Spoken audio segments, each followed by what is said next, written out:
because I feel like I've been painted completely different than who I really am just because of my top 5 comment. Don't have any issues with Jordan when it comes right down to it. I don't care if I like the person I'm paired with or if the person likes me, as long as it works and it sets up for the team's success. He and I know how to make each other better. I thought Furyk might go back with the groups. For somebody as successful for somebody to be successful in the Ryder Cup as I am, I don't think it's smart to split us up and sit me twice. Jordan Spieth has finally spoken, and the golf world can't stop talking. What appeared to be just another Ryder Cup flashback is actually a dramatic tale of ego clashes, secret maneuvers, and pivotal decisions that reshaped Team USA forever.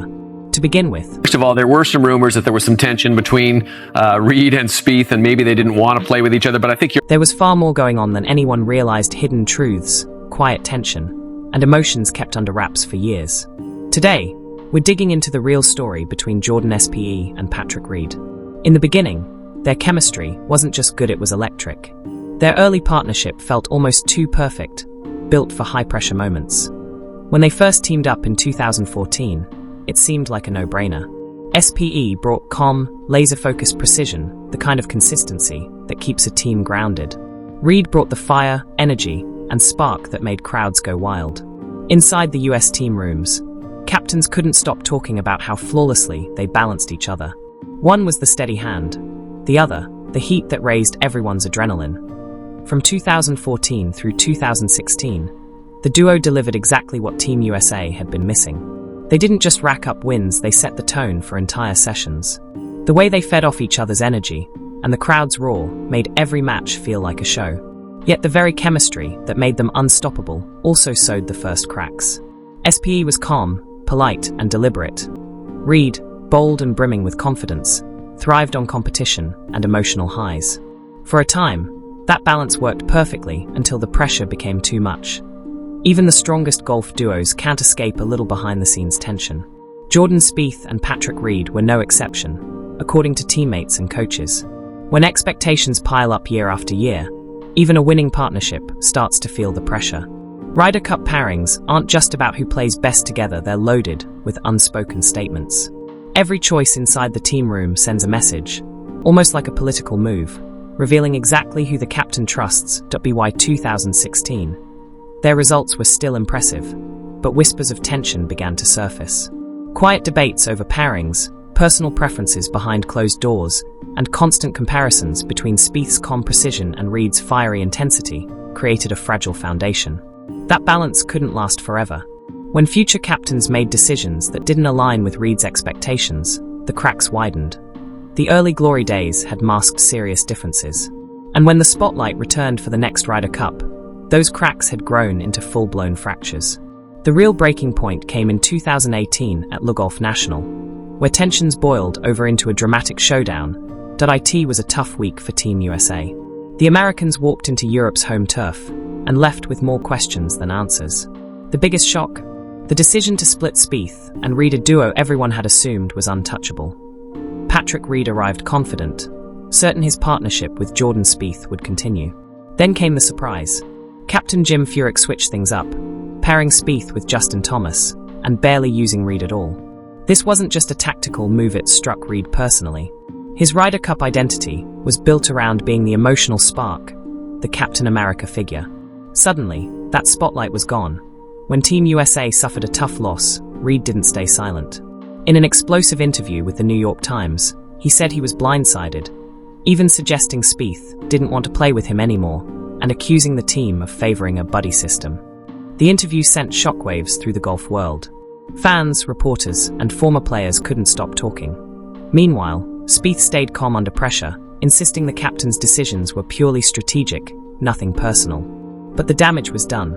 Reed's bold remarks, coming right after one of Team USA's hardest defeats, made the situation look far deeper than a simple captain's call. Suddenly, the story wasn't just about golf, it was about loyalty, trust, and fractured bonds. Trust and tension behind the scenes only escalated. Reed's wife fueled the fire with social media posts questioning leadership decisions, keeping the drama front and center for weeks. What began as a quiet disagreement inside the team room had become one of the biggest flashpoints in modern US golf. Once the Spieth versus Reed narrative caught fire, it was impossible to put out. Every Ryder Cup since has carried that shadow, like history refusing to stay buried. Reed's explosive comments, particularly when he said, "The issues obviously with Jordan not wanting to play with me became replay gold across every golf show and podcast out there. And I feel like I've been painted completely different than who I really am just because of my top 5 comments," struck a nerve. Suddenly, the conversation wasn't just about golf, it was about Reed's pride, emotions, and whether he had been unfairly cast as the villain. The media devoured every word. Each sentence was dissected, twisted, and replayed, turning a few remarks into a full-blown saga. Reed came to be seen not just as a player frustrated with captain's decisions, but as someone personally stung by what he perceived as a teammate's rejection. Sports talk shows ran with it for weeks, while older quotes from Spieth surfaced, adding more fuel to the fire. Older quotes and comments from Spieth were pulled back into the spotlight. Lines where he mentioned how some opponents stick the knife in after big moments, even without naming names, had fans and analysts connecting the dots.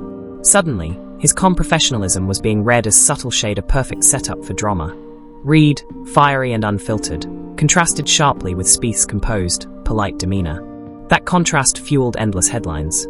The cherry on top came when Reed jokingly said, "I guess my name needs to be Jordan Spieth."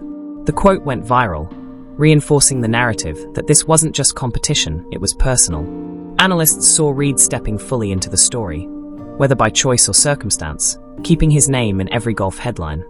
Meanwhile, Spieth maintained his calm, respectful tone, emphasizing team unity and mutual respect. Even his quiet approach sparked discussion, with many interpreting it as a subtle message that Ryder Cup drama should stay private. Every new soundbite, every resurfaced quote added fuel to the subplot between the two. What started as one disagreement had grown far beyond the Ryder Cup itself. The media began portraying Spieth and Reed as complete opposites. One cool and polished, the other fiery and outspoken. The story had evolved from a broken partnership into a clash of personalities and pride. Then came a potential turning point. At Torrey Pines in early 2019, cameras caught Spieth and Reed sharing a casual pre-round hug. The clip went viral instantly, with fans seeing it as a sign the feud was over. Both players later explained that things had been blown out of proportion and that they had actually talked things through privately. Behind the scenes, the US team worked hard to mend fences. Shared practice rounds, team dinners, and captain-led bonding. Sessions were designed to rebuild chemistry. Everyone knew Ryder Cup success depended at least on the appearance of unity. On paper, the tension seemed to be fading, but the headlines refused to let it die. Part of that was Reed's nature. He has never been afraid to speak his mind, challenge narratives, or clap back when he feels misunderstood. That honesty kept fans hooked, and ensured the Spieth-Reed saga stayed alive long after the matches ended. Every bold comment Reed made, even in unrelated interviews, brought the old feud back into the spotlight. Even when neither player mentioned it, the media knew exactly what would get clicks.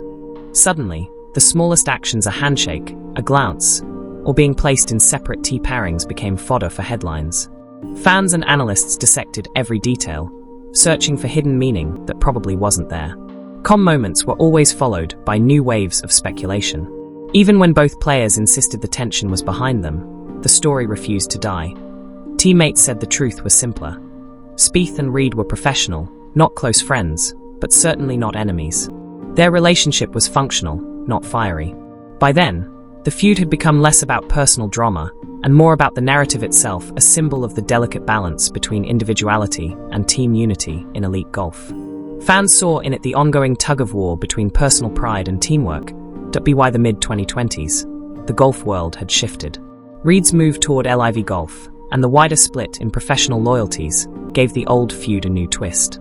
His outspoken reputation made him stand out even more, a disruptor to some, a challenger to the status quo to others. Between interviews, social media, and chatter about new leagues, Reed had become a symbol of golf's changing era. His past with Spieth now felt like a preview of the sport's evolving dynamics. Meanwhile, Spieth took a quieter, more focused path. After battling injuries and form fluctuations, he stepped back from constant drama. The fiery days of the Spieth-Reed saga faded, and Spieth's calm, measured approach began to redefine how fans and media viewed him. The story of that old rivalry had transformed from headline-grabbing tension into a lens on the evolving nature of professional golf. Their partnership slowly evolved into something more than just wins on the scoreboard. It became a cautionary tale about how a golfer's legacy isn't built solely on performance, but also on relationships, perception, and how they handle the spotlight. As new Ryder Cups approached, the 2018 split resurfaced, not as a dusty historical footnote, but as a lesson in personality, media scrutiny, and team dynamics. What once seemed like a simple strategy call was now viewed through a far more complicated lens. Insiders noted that US team golf had changed. Sponsorship pressures, divided loyalties across tours, and constant public attention meant captains had to consider more than just stats. Chemistry, communication, and public perception all mattered. In that world, a single handshake, a casual remark, or even a quiet press day could spark headlines. For Spieth and Reed, their shared history had become a symbol of golf's evolving landscape, a place where friendships, timing, and image could weigh as heavily as talent or match play results. The Spieth-Reed saga revealed a powerful truth about modern golf. Success at the top isn't just about skill. It's about handling pressure, managing perception, and staying grounded under constant scrutiny. In elite team settings like the Ryder Cup, captains such as Jim Furyk must juggle skill, personality, compatibility, and the hidden weight of expectations. That 2018 decision to split a high-performing duo illustrated just how much off-course factors media buzz, locker room dynamics, and public narratives can shape outcomes. For players everywhere, the lesson is clear. Even the best track record can be unsettled by personal dynamics. One misunderstood quote, one tense moment, or one public comment can echo for years, shaping how fans and history remember you. Communication and self-control have never mattered more. For team leaders, the Spieth-Reed saga serves as a real-life case study in transparency, showing why every pairing, strategy, and message must be clear both inside the locker room and out in front of the cameras. Looking ahead, their story isn't going away. Every debate about Team USA chemistry will inevitably bring this duo's journey back into focus. From trusted Ryder Cup powerhouses to public clashes to uneasy reconciliation, Spieth and Reed's arc continues to resonate in discussions about team selections, personalities, and tour loyalties. Their story proves a fundamental truth. In today's game, legacy isn't just trophies, it's diplomacy, media management, and relationship navigation under pressure. The Spieth-Reed saga is more than two golfers clashing. It's a mirror of professional golf itself, showing how tension can be hidden behind success, how one captain's decision can spark years of debate, and how off-course dynamics can shape on-course outcomes. As the sport continues to shift with new tours, divided loyalties, and relentless media scrutiny, their story stands as a clear reminder.